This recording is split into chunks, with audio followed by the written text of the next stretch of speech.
안녕하세요. 우리 5학년 친구들 만나서 반갑습니다. 자, 우리 이번 시간에도요, 우리 국토의 인문환경 관련된 이야기 나누도록 할 거예요. 우리 앞 시간엔 인구 관련된 인문환경의 특징 살펴봤죠. 뭐 연령별 인구 구성이 어떻게 달라지고 있지? 지역별 인구 분포가 어떻게 다르지? 이런 이야기를 살펴봤다면요. 이번 시간에는요, 도시 관련된 특징을 좀 살펴보도록 할 거예요. 자, 먼저는 1960년, 2015년 시기에 따라서 도시의 수와 도시별 인구의 변화 모습을 좀 보도록 할게요. 자, 일단 동그라미 표시가 되어 있다라고 하는 게 도시의 수를 빠르게 알려주는 내용이에요. 근데 동그라미 표시가 크기가 막 다르죠?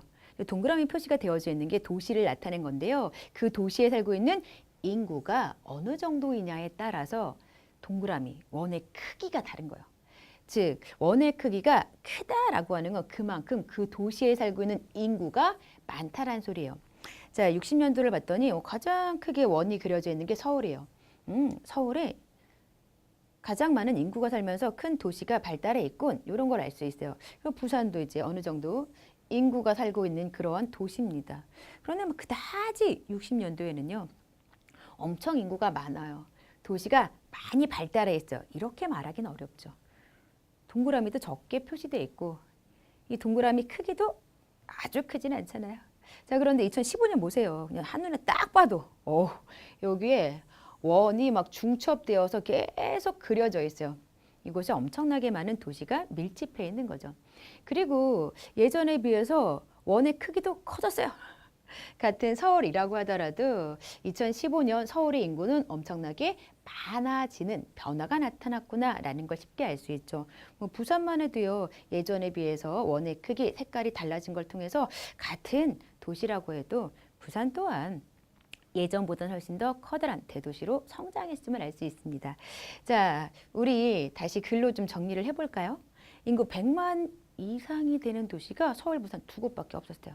그랬던 게 이제 2015년이 되면은 서울, 부산, 인천, 대구, 대전, 광주, 울산, 수원, 창원 9개나 되는 그런 도시가 인구 100만 이상이 됩니다.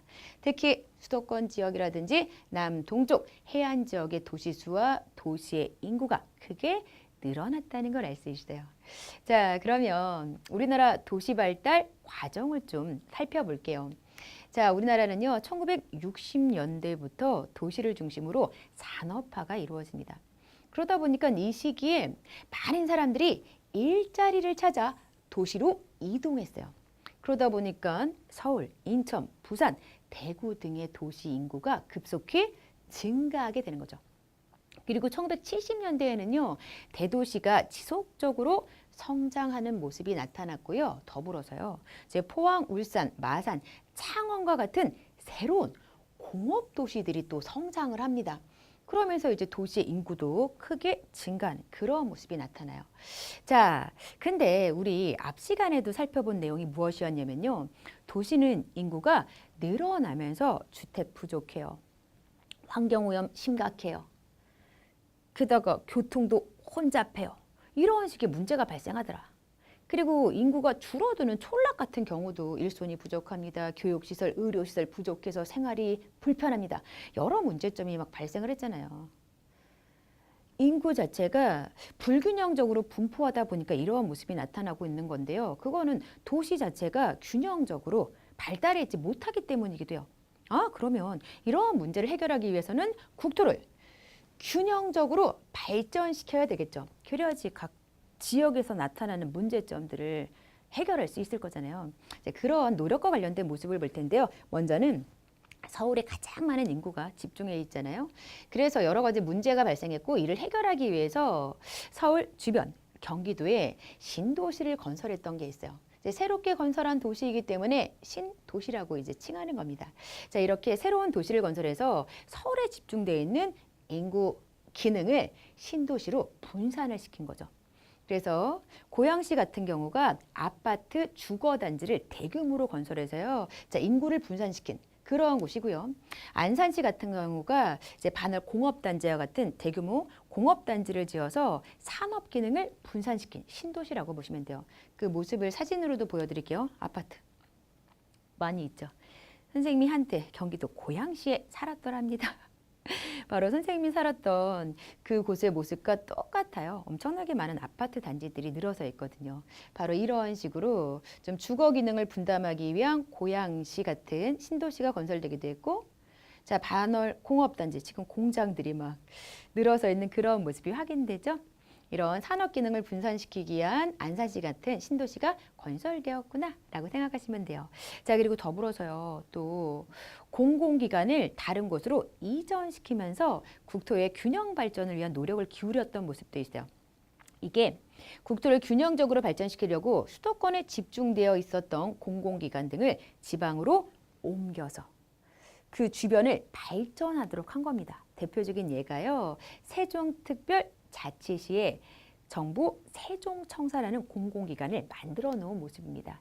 정부가 살림살이를 막기 위해서 여러 일할 건물이 필요하잖아요. 그런 건물이 원래는 서울에 그리고 또 과천에도 만들어져 있었어요.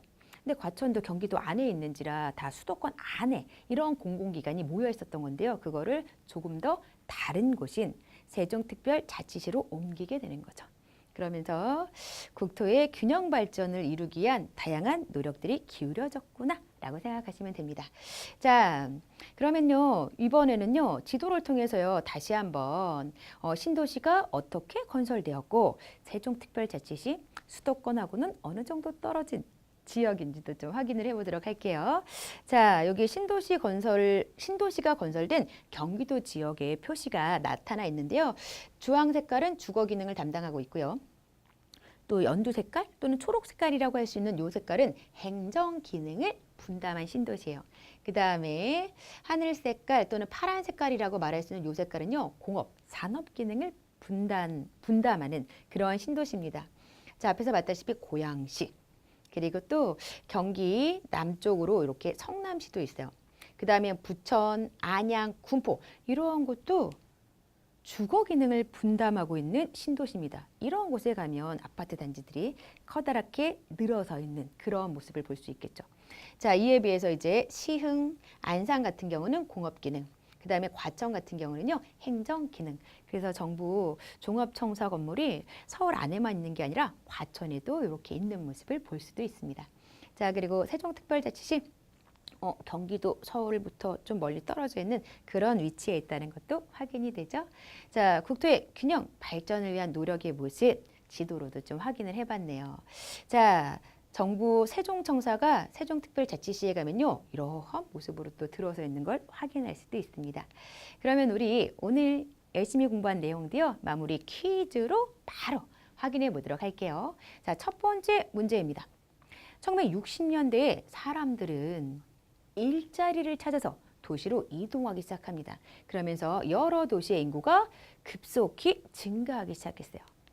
1970년대에는요, 대도시가 지속적으로 성장했을 뿐만 아니라 새로운 공업도시가 성장하면서요, 도시 인구가 크게 늘어나기도 했죠. 그래서 70년대 이제 새로운 공업도시로 마산, 창원 이러한 곳이 또 발달되면서 도시 인구는 더욱더 늘어나게 되는 겁니다.